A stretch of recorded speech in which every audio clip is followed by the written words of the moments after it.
कई युग पहले एक यक्ष, प्रकृति का रक्षक, अपने लालच के कारण पतन की ओर बढ़ा।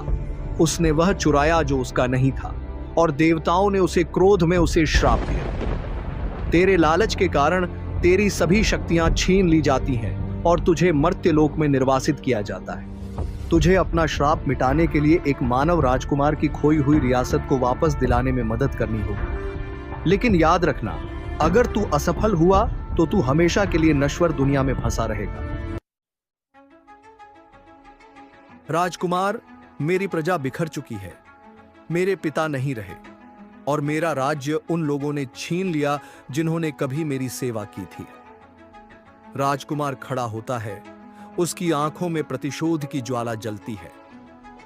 राजकुमार, आत्मविश्वास में, मैं अपना राज्य वापस लूंगा। यक्ष, जो अब अपनी शक्ति खो चुका है, मर्त्यलोक में भटकते हुए राजकुमार से मिलता है। यक्ष कमजोर आवाज में, तुम अकेले नहीं हो राजकुमार, मैं तुम्हारी सहायता कर सकता हूं। राजकुमार अविश्वास से उसे देखता है।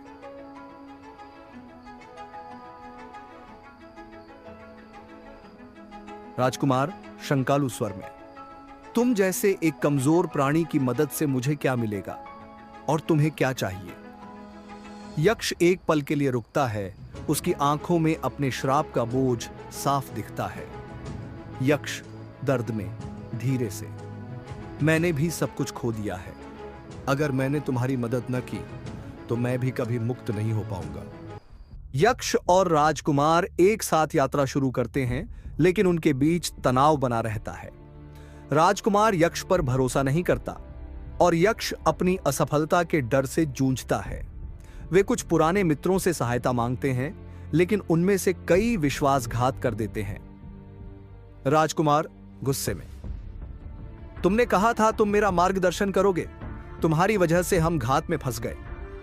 यक्ष आत्मसंयम में, लगभग विनती करते हुए, अब मेरे पास कोई शक्ति नहीं है जिससे मैं तुम्हारी रक्षा कर सकूं, लेकिन मेरे पास अनुभव और चतुराई है।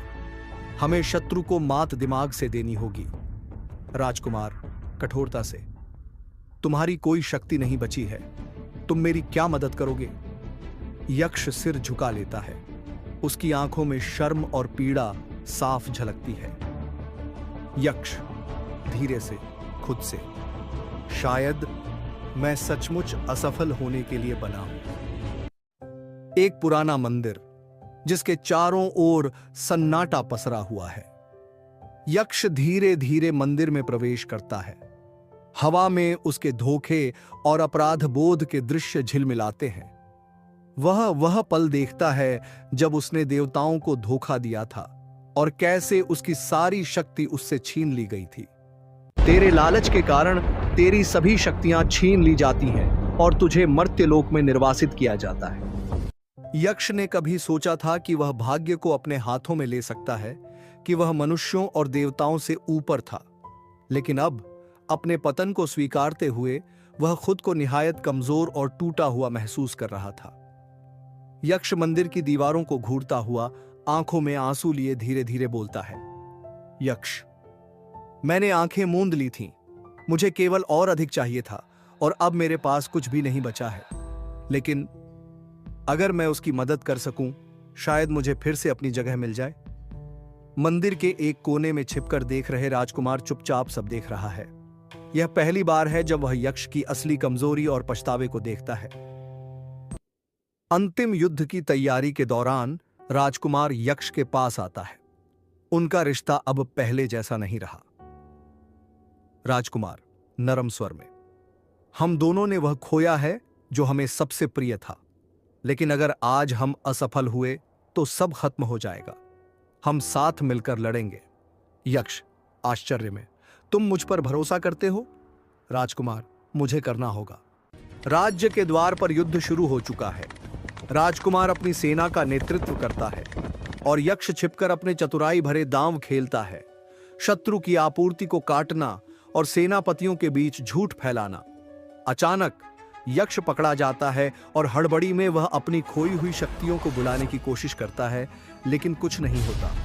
यक्ष दर्द में, नहीं नहीं, अब नहीं, जब हम जीत के इतने करीब हैं। शत्रु सेनापति यक्ष की ओर बढ़ता है, उसकी आंखों में क्रूरता भरी हंसी। शत्रु हंसते हुए,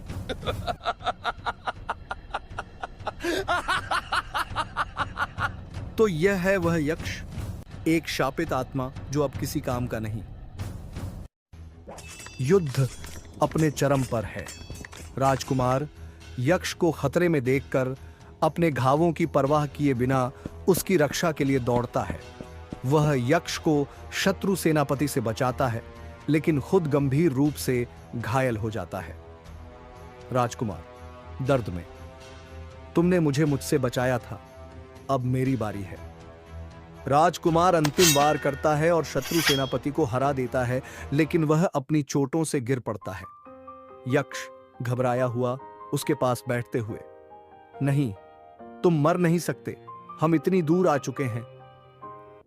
राज्य वापस जीत लिया गया है, लेकिन राजकुमार मृत्यु के कगार पर है।